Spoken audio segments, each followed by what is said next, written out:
This video is going to cover the top 4 ways I think disinformation is seen on the internet today on topics of controversy where people are trying to get to the truth, but they seem obscured and distracted by disinformation and misinformation. And the difference between the two, if you don't already know, is that misinformation is wrong, but it's unintended. So somebody's just heard something and they repeat it without checking it, and this is very detrimental. But the intent is innocent, even though the effect is still damaging.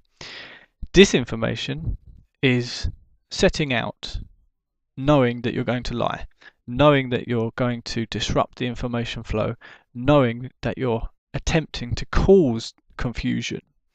And that's the point of disinformation, that you leave the truthful message so clouded in doubt and controversy that people are not so convinced of the truth, even though the truth is right there. And the reason is because of something called a signal to noise ratio. And signal in this case is, if it were a radio signal you were listening to, that's the topic, the honest topic that's trying to be communicated. The noise is all the disinformation or the disruption or the personal attacks and everything that clouds that honest topic from being heard. And on the internet today, we suffer a tremendously poor signal to noise ratio, meaning that there's a lot of noise. And here's 4 ways you can see that. Look out for it. You've probably seen it already, but it's good to be armed with knowledge so that you can spot it very easily in the future.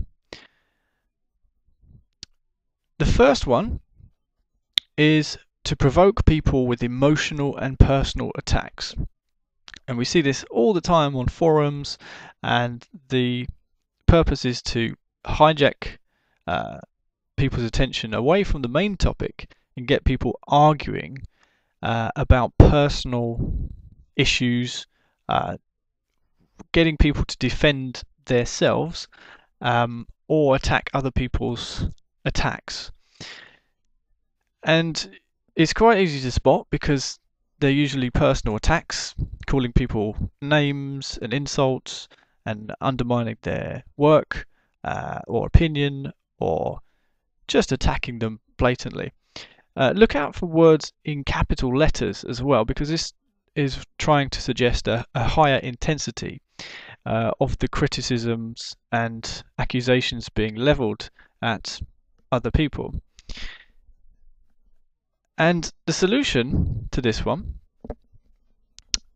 is just to ignore them, because they want you to bite down on their bait of the personal attack and respond. And you see, if someone responds to the first bait, then obviously they're going to react to every bait trap set by the disinformant or just everyday troll, because now they are invested in counter-attacking or defending themselves, their reputation, or any other mind-made label of ego, such as the egoic label of being right, which is a very, very common one. So the solution is just to ignore them. The second type is to introduce irrelevant and dead-end confusion. Whenever possible, they try to introduce new facts or information or clues designed to conflict with the truth-seeking presentation.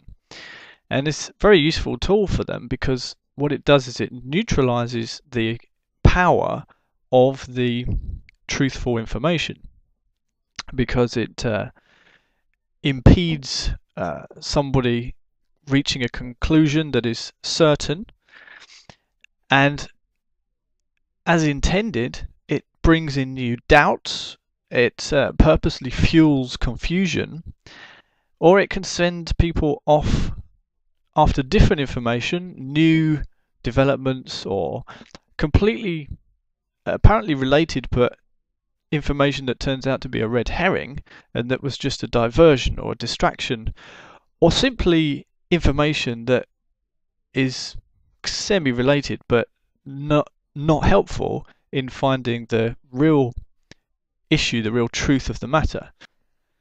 And so this irrelevant and dead-end confusion sends people in different directions, and all the time that's investigating non-useful or divergent topics is time not spent investigating the critical topics and actually finding the truth. Really, the best thing we can do is try not to expose ourselves to such unreliable information in the first place.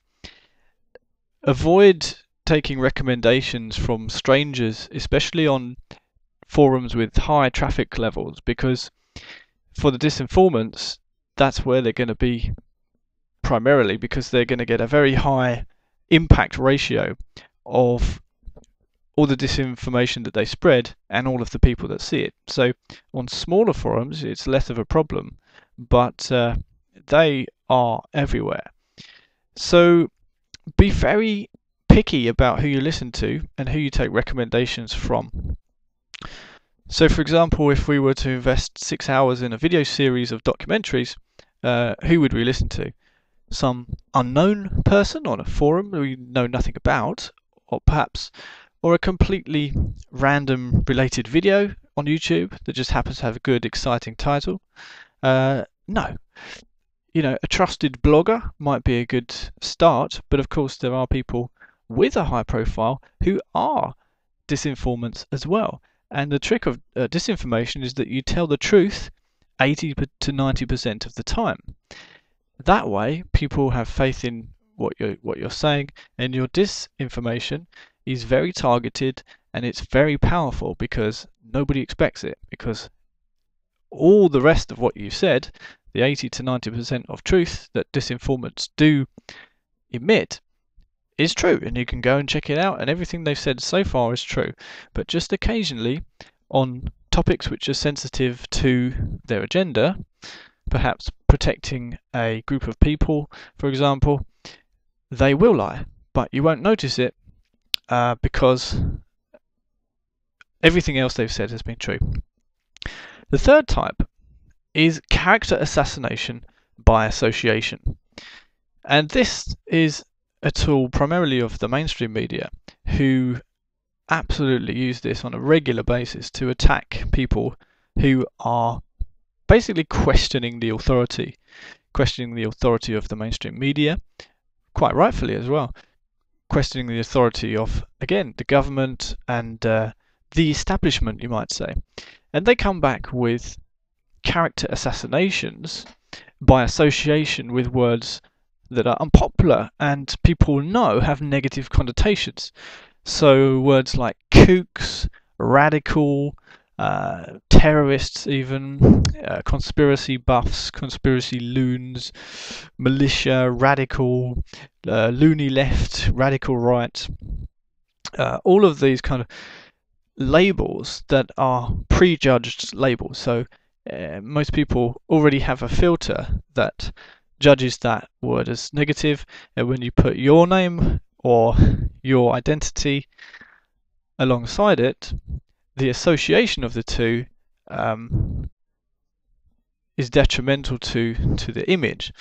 And if this happens to you and you're on mainstream TV, the solution is really to not react or defend the provocation and the accusation, but rather quickly dismiss them. And if you're on radio or TV doing maybe an interview or something, get out the bulletproof facts and arguments that really back up your argument. So if you ever watch Fox News, for example, they are expert at derailing people. So they don't spend any time talking about the facts, but rather defending personal attacks launched by the newscaster themselves.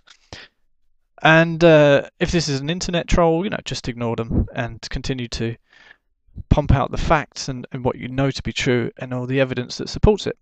And finally, the fourth type is to argue the details of a different or less important subject. And this is a very common one. It's quite subtle. And sometimes it happens when the main point has been won. An example of this is on the Channel 4 documentary about inside Britain's Israeli lobby. And here you've got a comment from Leslie Golding that is very emotional and critical and attacks the publisher as having a stupid article with factual inaccuracies. So this is, ad hominem argument saying that he doesn't know what he's doing, and then it goes into emotional sympathy for the Israelis, saying that they are under attack, and separate topics really. It's talking about what would UK do if this happened to their encampment, if Afghanistan, and that's such a good diversion because it takes you into a whole different topic, and very emotional, very critical, and completely unrelated to what the main point of this particular documentary is. And the main point of this particular documentary is that Britain's Israeli lobby is one of the most powerful lobbies in the entire of the UK, and it has a hugely influential sway, which is very discerning and also hidden because not many people knew about it until this documentary, at least in the public view. So there we go. That's the top 4 disinformation tactics used against people like us who are trying to seek the truth. And don't forget to sign up your email on the newsletter at PJResearch.com in case this channel suddenly disappears off the face of the earth, as so frequently occurs. Thanks for watching, and see you soon.